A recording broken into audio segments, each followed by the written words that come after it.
things taking place. And so we haven't had the class in a few weeks, but we're going to go back to a little bit where we were, what we were talking about back then. I'm not live.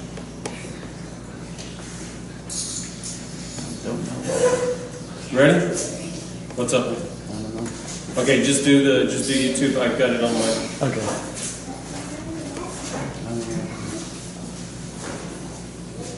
Shabbat Shalom.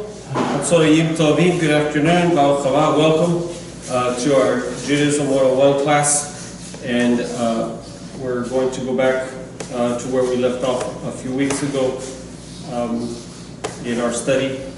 We're studying the Garden of Eden.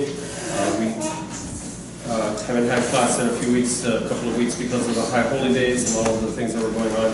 Yom Kippur fell on the Shabbat this year, and because of that, Yom Kippur, the services are all day long. So we did not have class then, and so for the last couple of weeks. We're studying a book by Rabbi Chaim Lusado. It's called Derech Hashem, the Way of God. And this is the foundation of Judaism, and of course Christianity is rooted in Judaism. Yeshua, Jesus, was a Jewish man. He was a rabbi. He was fairly closely related to the Prushim, to the Pharisees. And so it's good for us to understand where we're coming from, what's there. And so I want to go back. We're talking about the purpose of Gan Eden, the purpose of the Garden of Eden. What is the purpose of the Garden of Eden? And where we left off is that there's a curious statement, there's a curious word, a curiosity in the story of the creation of the Garden of Eden. We have a curious thing that is there. So let's go there. Reshit, book of Genesis, chapter 2, and we're going to be looking at verse 15, and this is where we left off.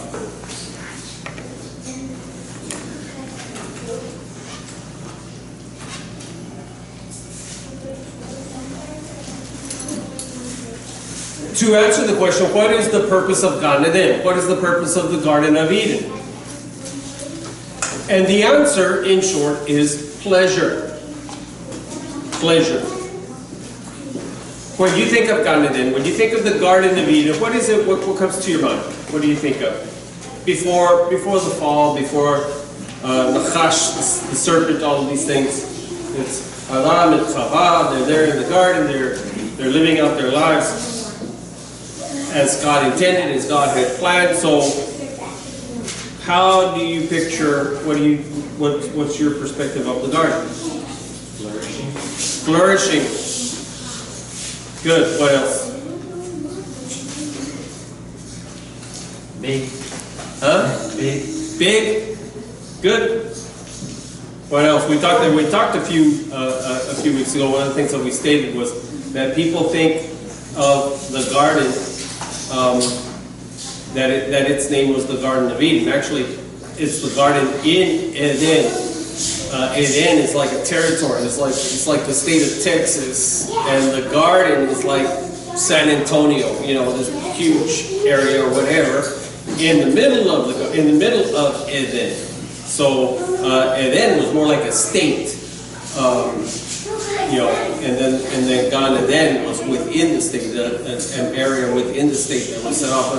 So we call it Gan Eden, the Garden of Eden. That is the garden that is in Eden, as in you would say San Antonio, Texas, right?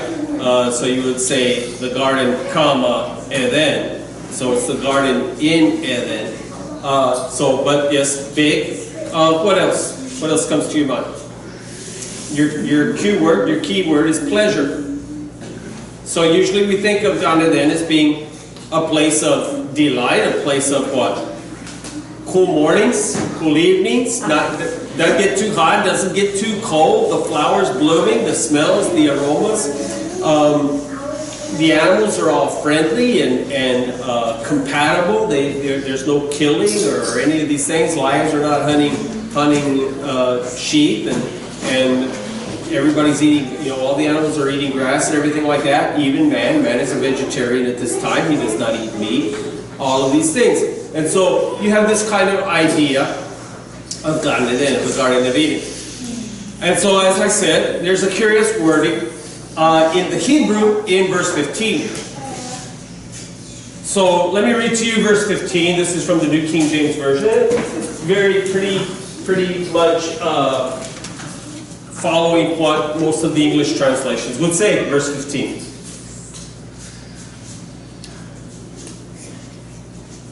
Then the Lord God took the man and put him in the Garden of Eden to tend and keep it. Now I don't know what version you have, but usually that's the way it goes. That's the way it's translated. To tend it and to keep it. When we think of keeping, tending and keeping, what is it that's in our, what goes through your head, what goes through your mind here, to tend and to keep? We're an authority, dominion over. Okay, to have authority over, to have dominion over it. Responsible. Okay, if I tell you to keep up the yard, what am I telling you to do? Maintain it. Keep your yard. Maintain it. Yeah, sure. Huh? That's your job. That's your job. To cut the grass. I mean, to cut the grass, keep it trimmed, keep it, keep everything, don't let it go wild, keep the weeds out, to keep it. Okay, here's the thing, here's what the Hebrew says. Vayikik Adonai Elohim et ha'adam vayanichehu Gan Eden Le Avda Ul Shamara. Okay, so what this is, that, and now at this time, Adonai Elohim, Adonai God, it toward concerning Ha'adam, the man, concerning the man, Vayanichehu took him or placed him, Gan Eden, in the Garden of Eden, Le Avda, to work it, Avda. Okay, so here you have the thing, to work it. Avda. This is where we get our word avodah. Okay, so if you look at this word in the Hebrew, le means to, it's a prefix meaning to. Avda. Ayin be dalet he, avda. The three-letter root, the three-consonantal root in the Hebrew,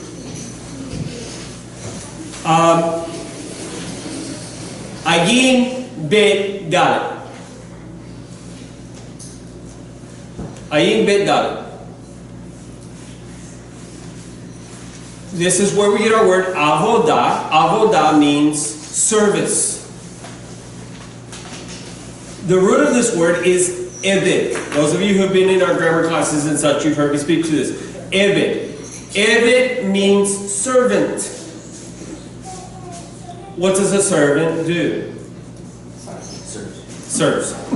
In Hebrew,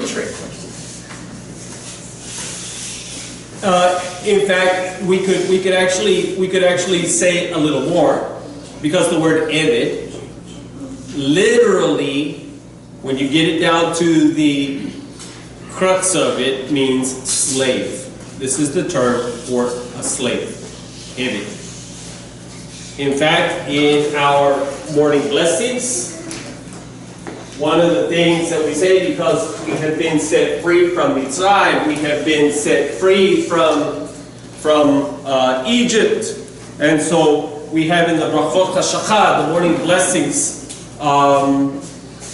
Baruch atah Adonai Elokeinu melech haolam shelo asani aved. Eved. Shelo asani aved. Blessed are you, O Lord our God, King of the universe, who did not make me a slave. Okay? So this word Eved, you would spell it E-V-E-D in English. Eved means slave. It is from this that we get the word avodah. Avodah is the word that is usually translated as worship. As worship. We come to the part of the service called avodah. You have the Amidah, which is the standing prayer, the silent prayer. And after we go through the silent prayer, then we enter into the avodah. The avodah means service, work. Because we're here to work. This is one of the problems in modern religion, that it's not that we want to serve, it's that we want to be served. So we go to church, we go to assembly, what have you. We go to church expecting others to serve us, rather than expecting me to be the servant. In Judaism, the idea is not for me to be served, but for me to serve.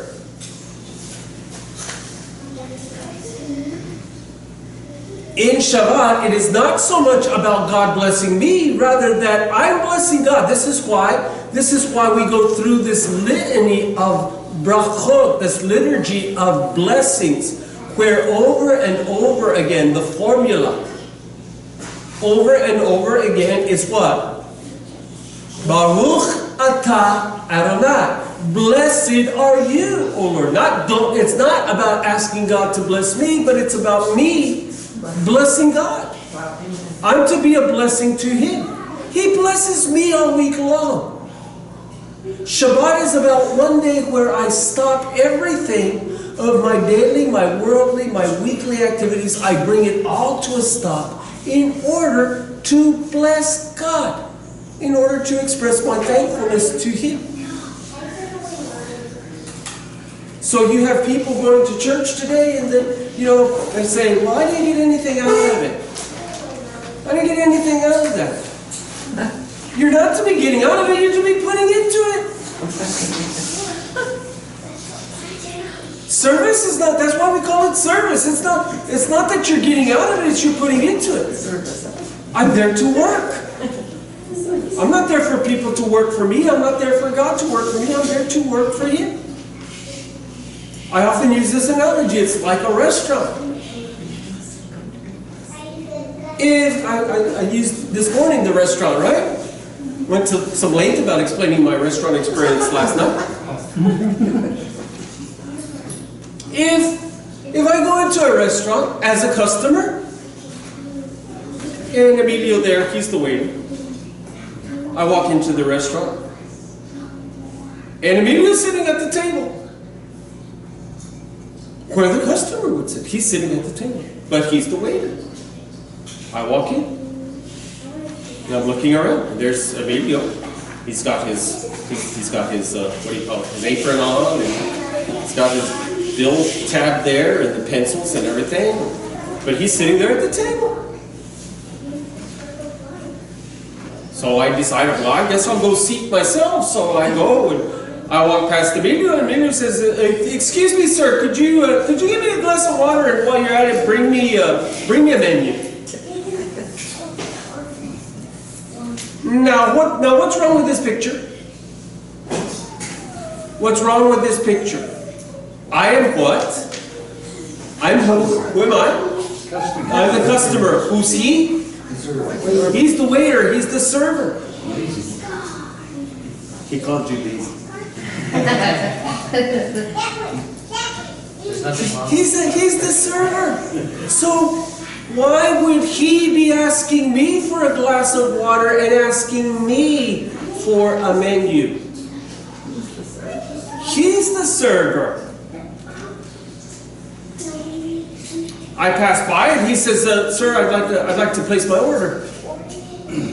I'd like a steak, medium well done." I hope you like a medium well done. Kosher. Baked potato with with sour cream and butter and chives, the works. Some cheese, no cheese. You got steak. Kosher. You also no bacon. Yeah, bacon. What else would you like, Mr. Server, Mr. Waiter? Salad. Salad. With soda. Whichever all this other stuff in it. It's huge. Then, after I go in and bring him everything, and then he turns around and he says to me, this restaurant is horrible. I mean, the service is horrible, the food is horrible, everything, why should I bother coming back here? Do you see what's wrong with this whole picture? This is much of Christianity today. That they do not understand the concept that the congregation is not there to be served, but is there to serve. This is the word avodah. This is what it means. Yes? I'd be confused by that because it's like, is going to church to learn, is it you expecting to be served then? Like when you're going to... You're learning to serve. It's like Emilio going to the restaurant in order to be trained how to be a server, how to be a waiter. Okay? So the purpose of attending a service, first of all, primarily, is to praise God, is to be a time of blessing of God, of serving God. Okay? Then the teaching aspect of it, by the way, which is longer here, the liturgy or the teaching? The liturgy is longer. I guess I have a question. So I guess you're kind of saying that church isn't really supposed to be a place where you, I guess, feel comfort, but rather a training ground. Good. Church is not, you don't go to church in order to feel good per se. I was confused. I thought, what if you're not getting anything out of it when you say anything? I'm like, what? Because I was thinking when you go to learn and then they're not teaching you anything and then you're not getting anything out of it, Okay, well the rabbis would answer that by saying this. First of all, you can always get something out of something. Okay? Even if it's a morsel, even if it's a portion, you can get something. You're always learning. You're always learning. But the second thing is this. The remedy. Now, I understand where you're coming from and I understand what you're saying. But the remedy, it's the attitude of that I'm not going to get out of, I'm going to put into. Okay? It's the attitude of you get out of it what you put, one gets out of it what one puts into it. Okay? So for example, when you go to class, when you're in school, when you go to class, how much you get out of the class, for the most part, is reliant upon how much you put into the class, i.e. how much time you put into study, preparation, and all of these kinds of things. Oh, that's so easier to understand. There you go. The thing is this, you walk into a common church, or even some synagogues, you walk into a common church, not Orthodox. Orthodox, you basically won't find this, but you walk into the common church today, and everybody's doing what? Schmoozing. Right? Everybody's talking. Everybody's, how's your week? How's your life? How's your sore arm? Whatever. Oh, I had a headache this week. Yesterday I didn't get this done. And you have all of this conversation taking place. And it's like when you walk into a restaurant and all of the waiters and waitresses are gathered together and they're all standing there gossiping together, they're all talking this and that, and they're not serving you.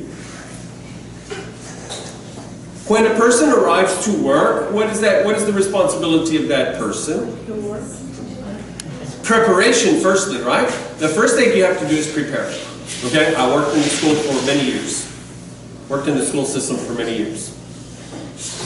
And the first thing that I was required to do, the first thing I had to do when I got on campus was let everybody know I was there right? You sign in, you clock in, what have you. The second thing is what? I go to my room and I make my preparations for the day. Otherwise, what?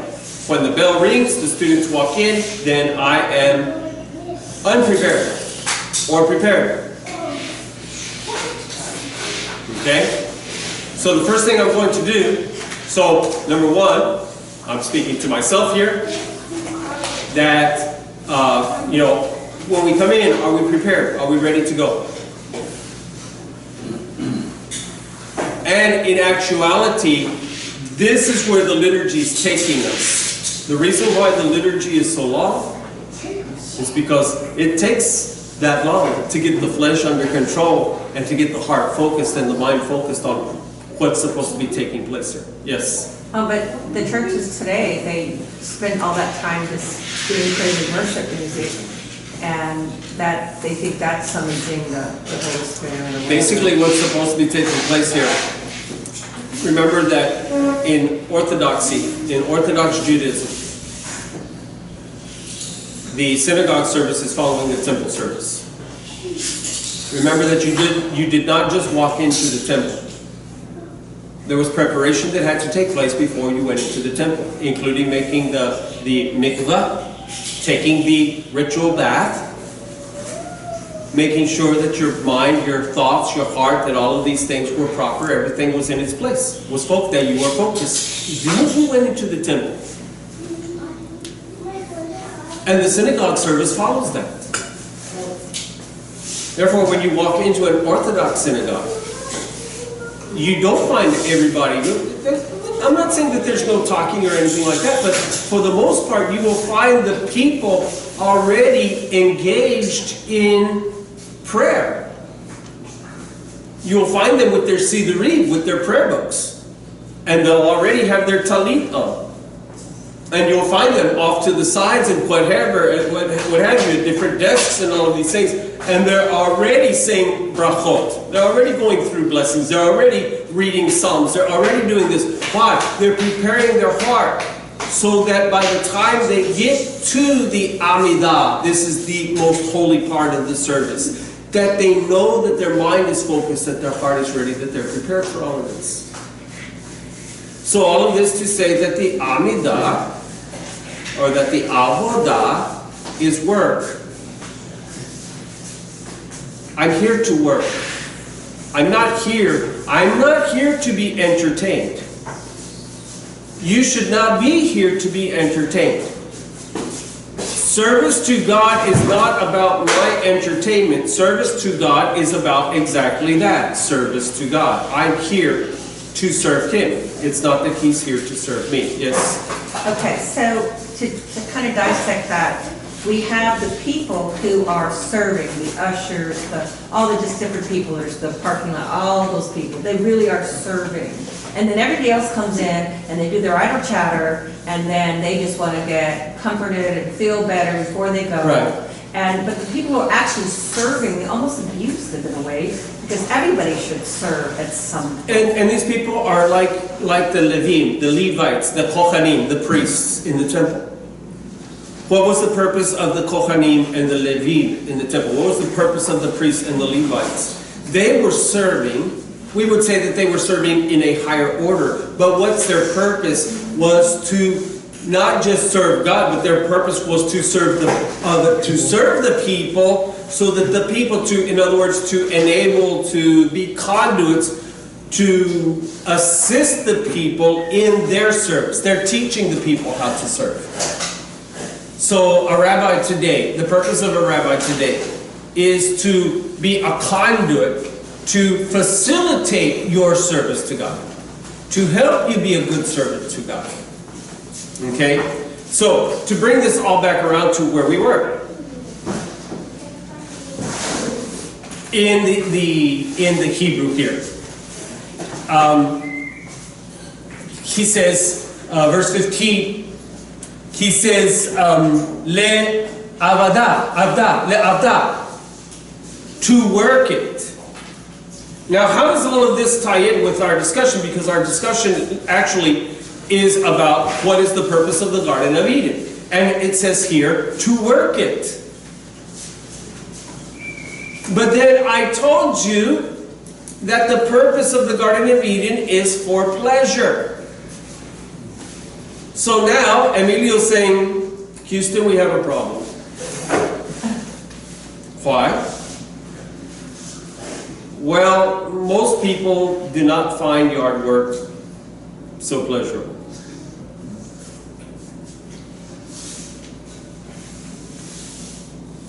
Gardening. Okay, well, let's say going out into the field with a hoe, and as we called it growing up, chopping weeds. You see, my dad had a cotton field, and by the age of 6, Dad put a hoe in our hands, and we went out and chopped the weeds. We went out and hoed the field.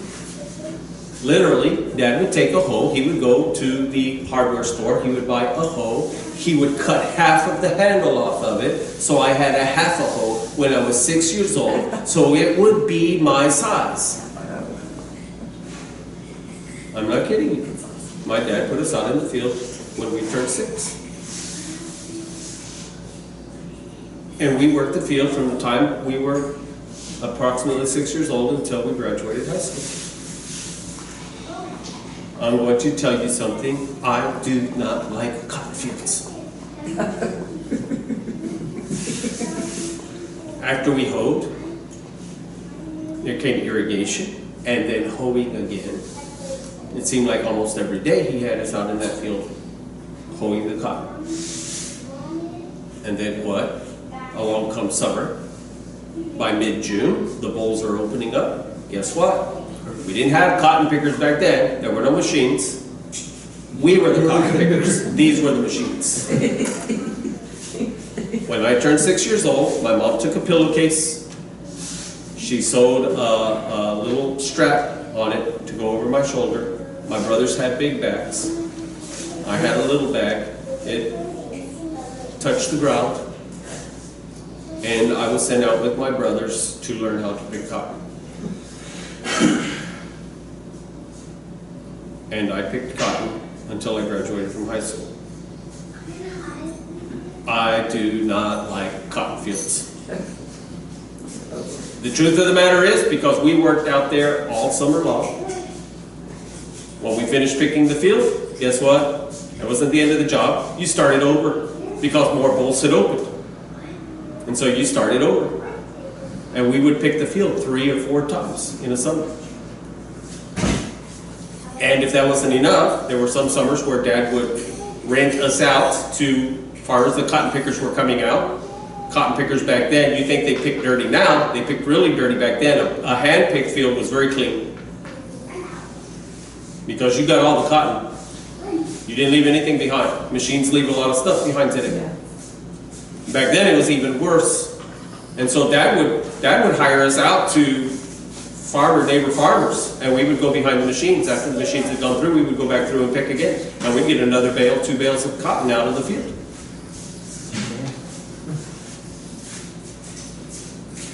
And it would be like summer is now. 95 to 105 degrees with very high humidity. Out in no shade. Out there picking the field. So you understand, summertime is not my favorite time of year. I really don't care for the heat. For me, I like more the fall and the spring, and actually I prefer winter over summer. Because you can always put more clothes on. In the summertime, there comes a limit to how many clothes you can take off.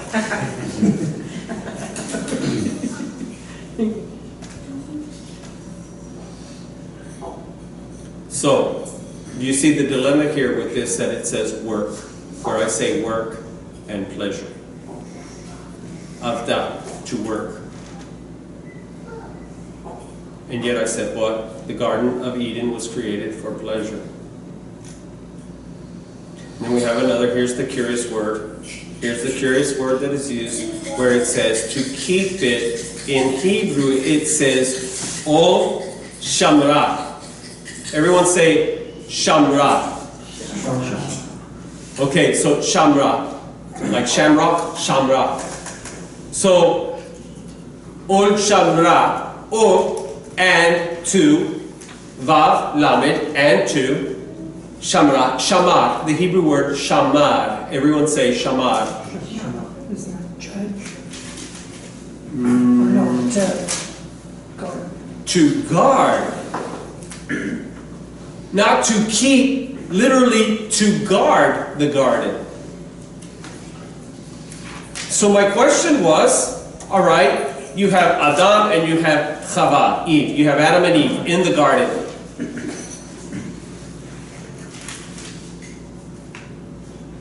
And everything is nice and comfy, cozy, and beautiful, and everybody's getting along. None of the animals are killing any of the other animals. They all eat grass. There's no poisonous plants or flowers. Everything is great, fantastic. A perfect setting. Then why does God command them to guard the garden?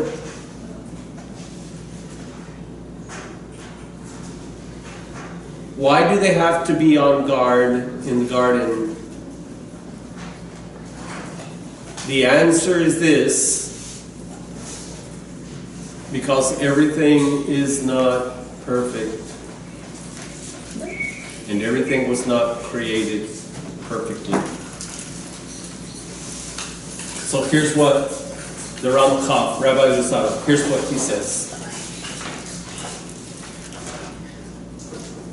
God alone is true perfection, free of all deficiency. There is no perfection comparable to Him.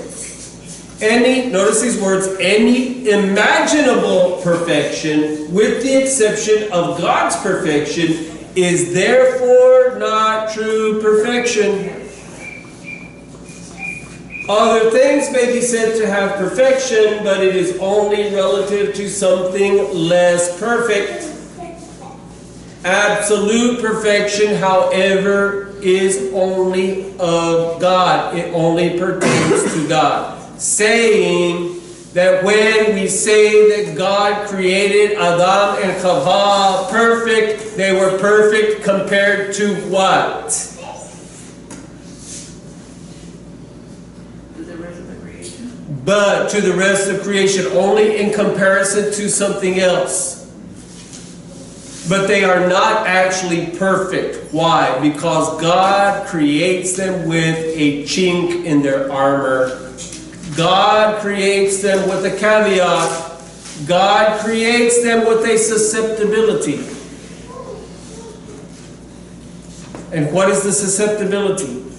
The susceptibility is this, that God gave them, God has given to them free will, choice. This is, in effect, this is what we could say is their weak point. This is their weak spot. So, we had a funeral the other day. Yesterday. A good friend of my boss and I passed away. We went to the funeral. My boss did not have a suit. He hasn't owned a suit in years. And he and this man who passed away were very close to each other, very dear friends. And the man who passed away was rather wealthy, and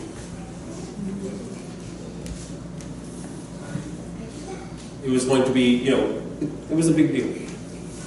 And so I told him, I said, you really need to get a suit. For this, you need a suit. You need to have at least one suit anyway, right? For weddings and funerals. You need one suit. Gary bought a suit last week. It was for a wedding. His, but anyway. Mazel tov. So I told him, I said, you really need to get a suit for this. This is a big deal. And we're going to be in the midst of, literally, of bankers and lawyers, of millionaires and billionaires. I'm not kidding you. And I told him, you need to wear a suit. So he said, okay. So we went over to Penny's. We went back to their men's department, back to the suits. And they had this kind of suit, and that kind of suit, and that kind of suit, and that kind of suit, and that kind of suit.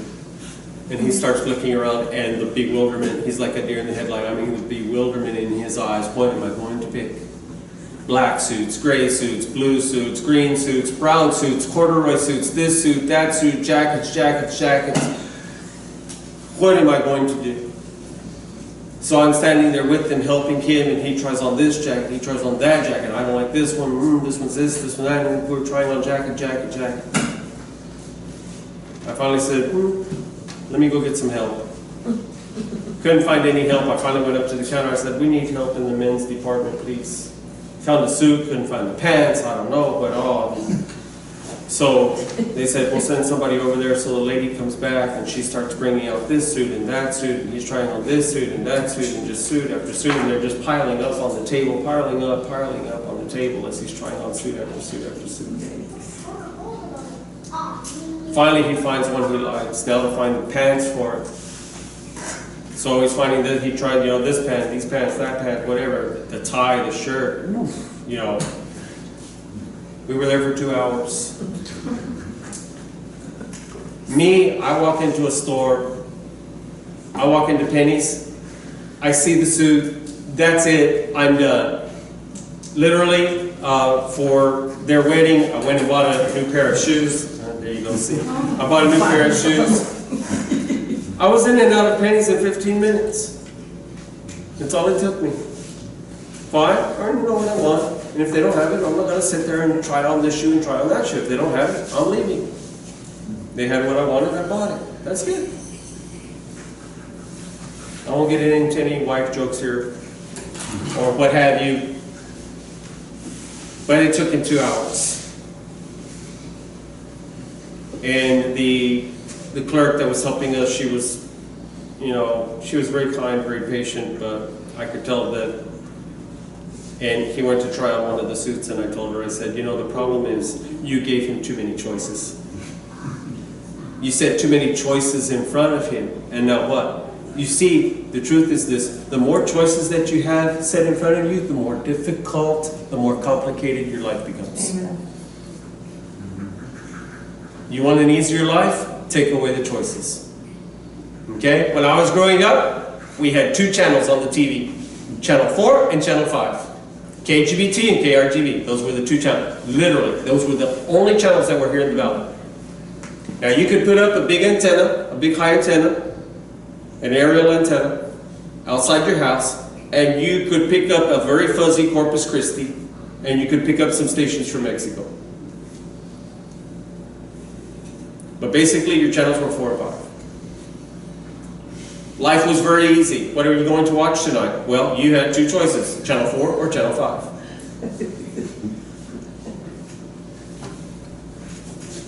Now today, what? 563 channels? And you say, what are we going to watch tonight? And you're there with your remote, what?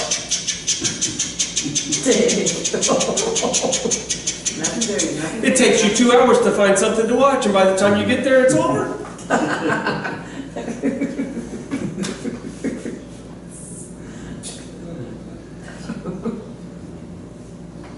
Saying what? We've complicated our viewing time. And it ends up being the first one that you Probably. before is the last one you read. So what I'm saying here is that the weakness that was ingrained, that they were built with this weakness, they were created with this weakness in them, that they had freedom to choose. Not only do they have the freedom of choice, but God sits it right in front of them. Boom!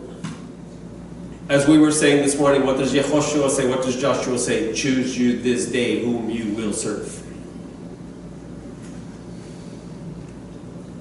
God sits it right in front of them. In what means? By what manner? Et Chaim, the tree of life, and the tree of the knowledge of good and evil.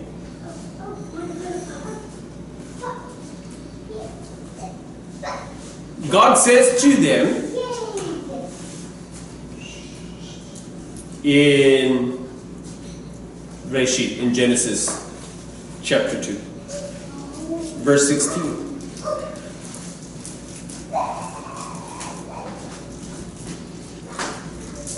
ויצר אדוני אלוהים אך האדם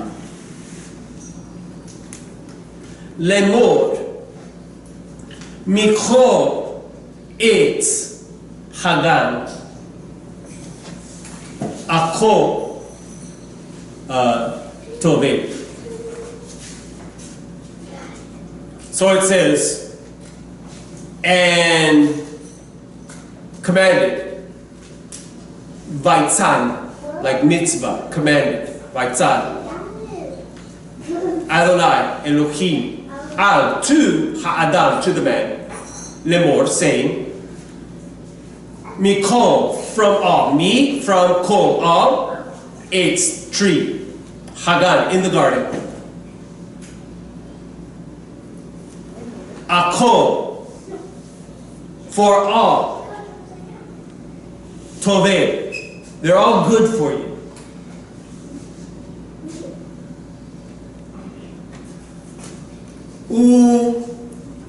Me'etz hada'at tov vara. Lo. But of the tree, or and, from the tree,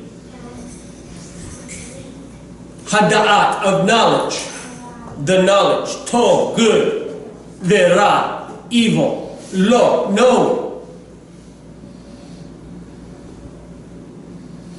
So all of the trees, they're free to eat, it's good for them, but this tree, he says, lo, no.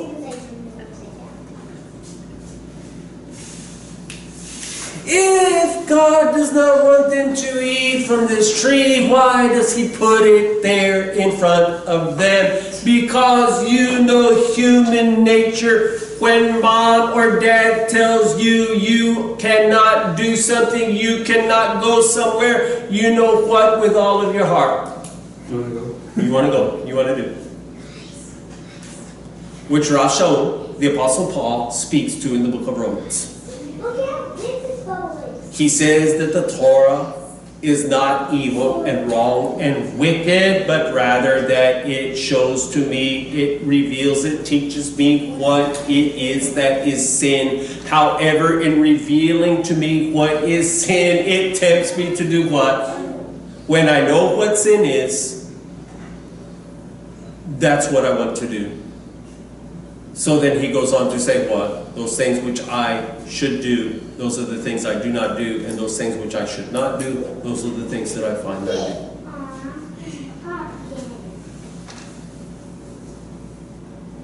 It is not that Torah is wrong, or evil, or unholy, or short, or any of those kinds of things. Rather, it is that it tells me, no, you should not do this, yes, you should do that, and by my human nature, my nefesh bechama, my animal instinct wants to go contrary to that.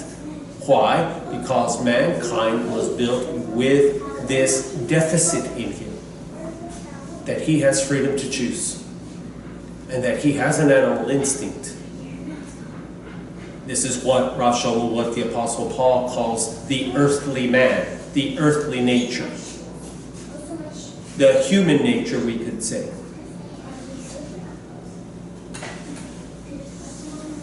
So that God sets this tree right in front of their face to test them. Knowing that they have been built, they have been created, not perfect as he is perfect. Only perfect so far as man is perfect. But it's got a caveat. It has this caveat that he has freedom to choose. And he has this weakness in him, that he has both a nefesh kashamagi, a heavenly instinct, a heavenly nature, and a nefesh bekama, an animal instinct, an animal nature.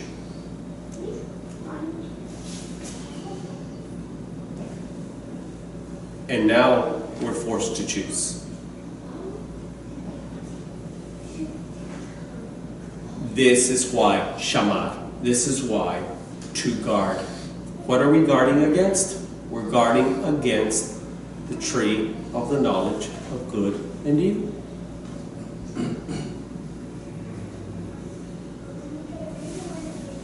We're to be on guard, knowing that there is a weakness that has been created into the system. Let me prove it to you. Can this system fall apart? Can this system fail? Can this system fall? When God creates the system, when God creates creation, can it fault? Can it fail? Yes, it can. Understand that God created that fault within the system. Then, which brings what question to your mind? What question would naturally come to your mind there? That God created the system with a fault. Why? Why? Why would God do this? So that you could choose. Is exactly why He did it. Knowing that it was a faulted system, knowing that giving you choice, just like my friend in Penny's what? Too many choices complicated his life. How many of us have said at one time or other, I wish that God had never created me this way. I wish that God had not created me able to do wrong. In fact, we long for the day of Mashiach. We long for the day of Messiah where we will no longer be able to sin. Guess what? The choice is removed. Thank God for that. Eh? The choice is removed. And you will not have the choice to sin or not to sin, to obey or not to obey.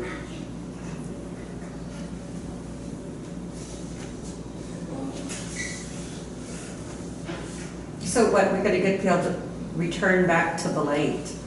It'll be total light. There will be no, it says that God has no darkness in Him. Correct. Correct. And that day, all of that is gone. So that it's not only will we not do wrong, we will not be able to do wrong. We will be perfect in that state.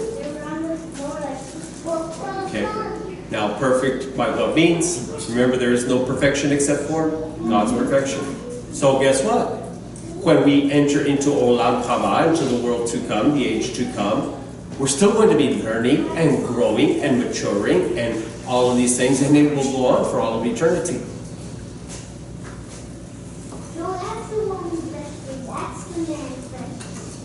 But So He made us in His image, but yet with this choice, which we can use as a fault. in fact, that He made us B'Tselem, the term in Hebrew is B'Tselem Elohim.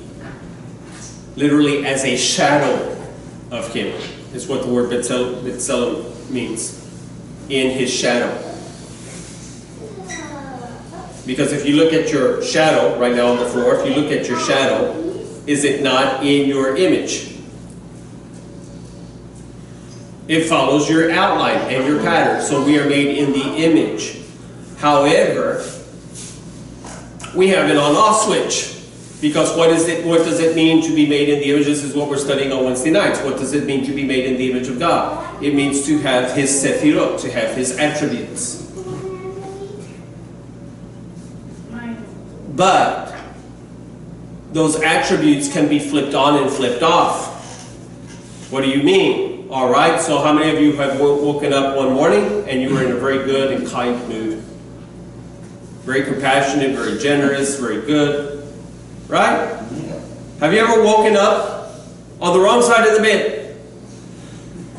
And you were not so compassionate and not so generous. You kicked the cat.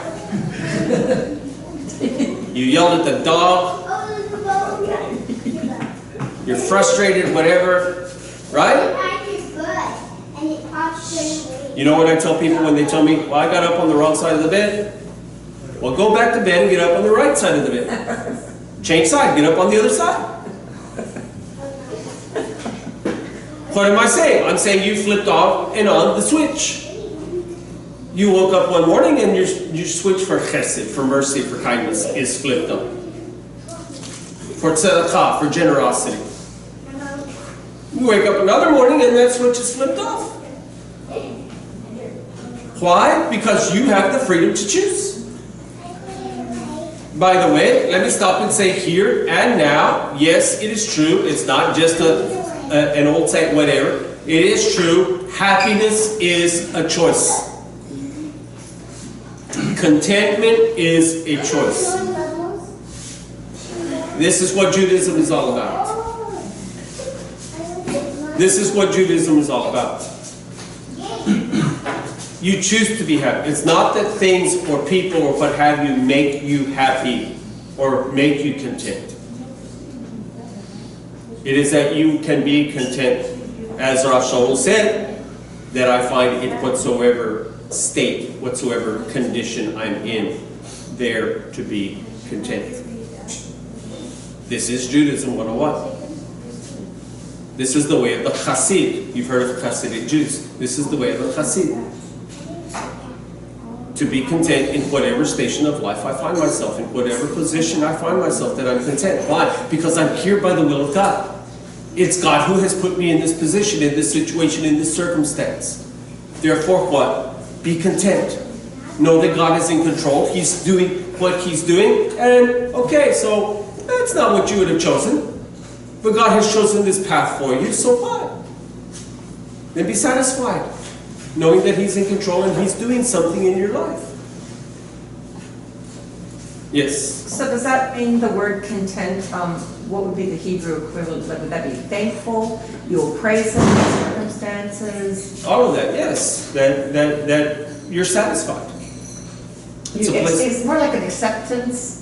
It's more than just an acceptance, because you can be accepted. You can accept your condition and not be happy about it. Okay. Okay, but it is a matter of contentment. Because He also says what? Rejoice in the Lord, and again I say rejoice to rejoice in everything. In everything, give thanks. All of these kinds. So it is a gratitude, not being content. Is the idea, the Jewish idea of not being content is you're ungrateful. You remember in Pesach, when we go through the Pesach Seder, we have a term that we use called dayenu. There's a thing called dayenu, a portion called dayenu, and dayenu means sufficiency. Okay, and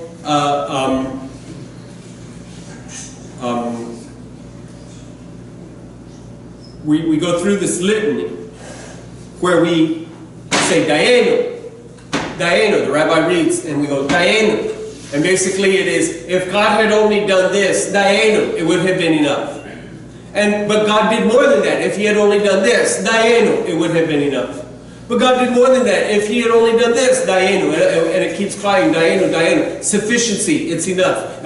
In fact, it's where we get our word Shaddai, El Shaddai. How many of you have heard that name of God, El Shaddai, right? Famous song. That's what the word Shaddai means. It comes from Dayan, from to be sufficient. El, God, Shaddai, the sufficient one. That He's all that I need. That would have been all I needed. How many of you remember those days when you were dating? Talking to the married people here, you've been married with all of that. You remember those days I remember when I was dating, right? And sometimes mom and dads were not so happy about the person that you chose to go with. But you're deeply in love, you have this crush going on, and you have all these emotions and all, and and what do you say, and people are trying to break you up and split you up and whatever, and what do you tell the person that you love, the boyfriend or the girlfriend, and you say, you know what, all I need is you, and if all I have is you, I'll be happy. Remember those words? It doesn't matter where we live, we don't even have to have a house, we can live in the car, and with you I'll be happy.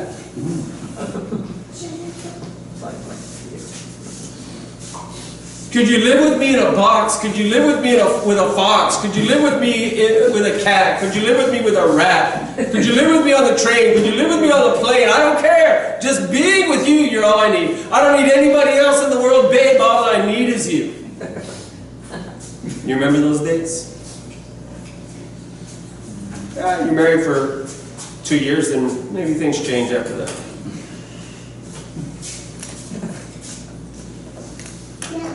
The same thing is true with God. Because He's supposed to be our true love. And the same attitude that we have towards a boy or towards a girl with whom we are in love, whom we desire to be with, to marry, spend the rest of our lives with. This is the same attitude as what we're supposed to have towards God. This is what it means to love Him with all your heart, all your soul, all your strength. So that what? So to the extent that we're able to say, it doesn't matter where you put me, it doesn't matter where we live, so long as you are here.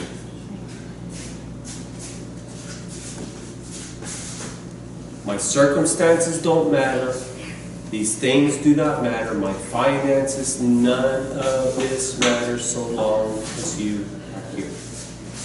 That's what we're speaking, yes. There's a prayer when a Jew is about to die that the rabbis will pray over them, and it's basically, at the very end of it, it says, and keep me in place in the garden. Return me back to the garden. Yes. And that's because God was there with them, and it's like, so we're all wanting to go back to that place of pleasure. Olam Where we Haba. serve, because we're so committed. Olam Haba is considered to be that. In fact, the term that is used for the world to come, for the time to come, is called paradise. Yeah. All right, how many of you have heard that term, paradise? Yeah. So paradise comes from the word, it is actually the Hebrew word pardes. Everyone say pardes. Pardes. And pardes means the orchard. They're not asking you to go to heaven. Pardes means the orchard. Okay? So when we speak of Gan Eden, we were just reading in Genesis chapter 2, what fills this garden? What fills the garden? Read it right there. Verse 16. What's in the garden? Trees. What's in an orchard? Trees. Or I guess you could say specifically fruit trees. So, Pardes, orchard, paradise, the garden. It's all the same. These are all correlated. All right, we need to close. So we close with this. So, we're talking about work, right? Specifically, what kind of work? Specifically, what kind of work? Tilling. Yard work, right? And Emilio was telling us how much he doesn't really care for, I'm sorry, Cody. He really doesn't care for yard work. You wait till you get home.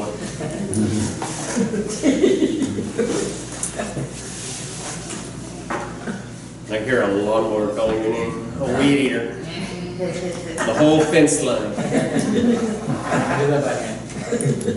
Well, okay, it's your choice. I was trying to be easy on you. You want to do it by hand? All right.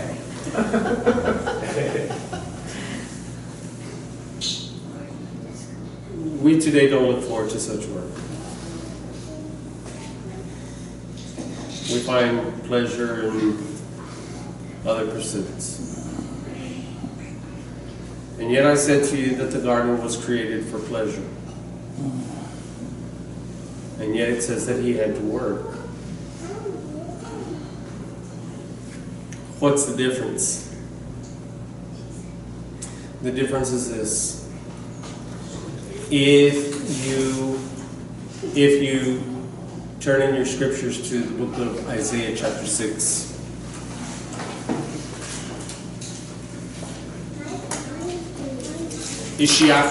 Isaiah chapter 6. Yeshayahu Hanavi. Isaiah the prophet, he has this vision.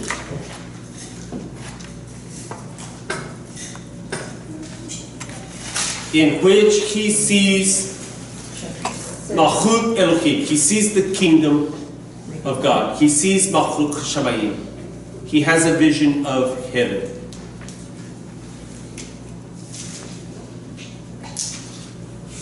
And so it says, in the year of King Uzziah's death, I saw Adonai sitting on a throne, high and lifted up. The train of his robe filled the temple. Seraphim were standing above him. This is a classification of Malachim, of angels. Each had 6 wings. With 2 he covered his face. With 2 he covered his feet. And with 2 he flew. One called out to another and said, Kadosh, Kadosh, Kadosh, Kadosh Adonai Tzavaot. Holy, holy, holy Adonai Tzavaot. The whole earth is filled with His glory. Now, you remember that on Shabbat, this is part of the morning liturgy. In fact, this is part of the Amidah. And they called out to one another saying, Kadosh, Kadosh, Kadosh, holy, holy, holy is the Lord, is Adonai Tzavaot. The whole earth is filled with His glory. Now, the reason why I had you come here is because these seraphim, these malachim, these angels, these angelic beings, these seraphim, this is all they do. They do nothing else.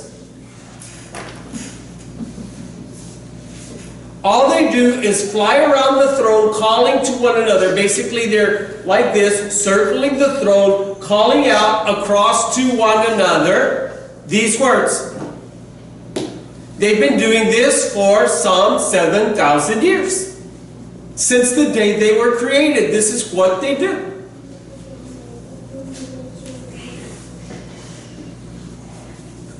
You want me to prove it to you? Because it doesn't say it here. So let me prove it to you. Revelation chapter 4.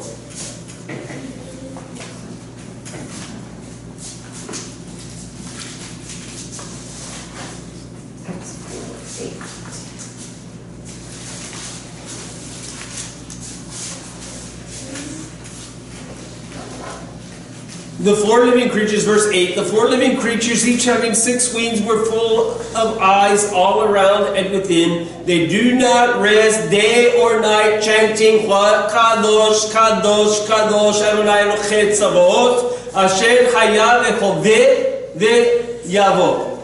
Holy, holy, holy is the Lord God of hosts, who was, who is, and who is to come. Who are these living creatures? Who are these? These are the malachim, these are the seraphim of which we just read in Yeshayahu of Isaiah. Notice what it says, that they do not rest day or night. They're chanting Kadosh, Kadosh, Kadosh. The rabbis will tell you the same. These angels, this is all they do. This is all they do. Day and night. Is this a state of mind then? This is the purpose for which they were created. Thus, are you ready? Because you've heard people say this. Let me ask you this question. When you hear that this is all they do day and night, night and day, if I were to ask you, would you like to do that? Day and night, all day and night, all day, every day, 7 days a week, 30 days a month, No. 365 days a year, 10 years, 20 years, 100 years, 7,000 years, all day, all day, all day. This is all you do. You're just floating around the throne calling this out to one another. Is this what you would like to do? But we weren't created that way. But is this what you would like to do? Well, of course not. We weren't created that way. There's a reason why I'm asking you this. Because since they were created for this purpose, this is how they derive pleasure. Do you see that? Yes, I imagine. They are only pleasured in doing this. If they're called to do anything else, guess what? Different angels. They're like me going to the cotton field. Different angels. They're created for this purpose. Therefore, they derive their pleasure from this purpose. How many of you have heard someone say, perhaps you said it yourself, I don't want to go to heaven and just lay around on a cloud all day playing a harp.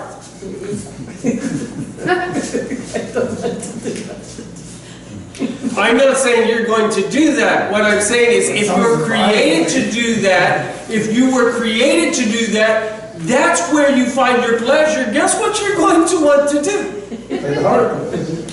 On a cloud. How is it that Adam and Chava found their pleasure? Found pleasure in tilling the garden, in doing garden work, doing yard work, taking care of the garden. They were creating. They were created for that. Therefore, what? They found pleasure in that. This was their pleasure. What happens? They fall. The curse comes down. And the work for which they were created, in which they found pleasure, now becomes unpleasant to them, distasteful to them. Why? Where once it was a hobby, now it's a chore.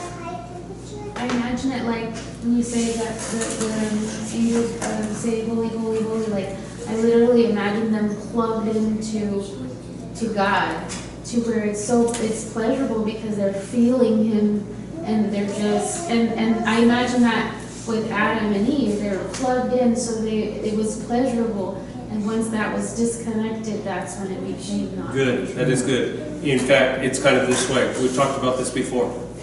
It's the distinguishing characteristics of all of creation. You have those creatures of the heavenly abode who are only heavenly in their nature. They're only spiritual, and we call that the nefesh hashemayim, which is the heavenly instinct, the heavenly spirit, the heavenly soul.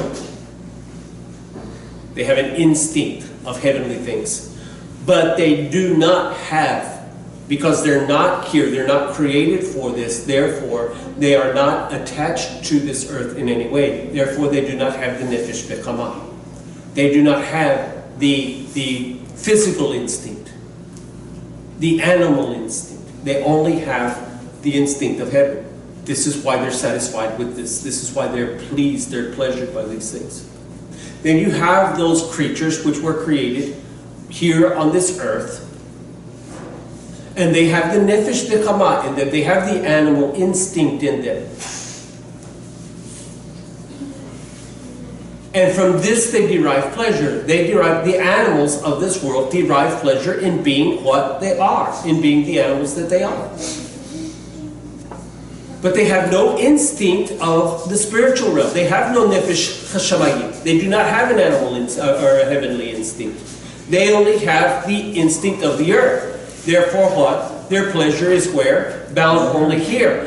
Here's the difficult thing of being a human being, if you would, is that we have both, and we are the only creature who has both. The angels only have the nefesh hashemayim. They only have the heavenly instinct. They live in the spiritual realm. Even the fallen angels? Yes, they only have the nefesh shemayim. But they're bad. And It doesn't matter. They are created as spiritual beings. They do not have an earthly instinct. They do not have the instinct of the animals, the creatures of this earth.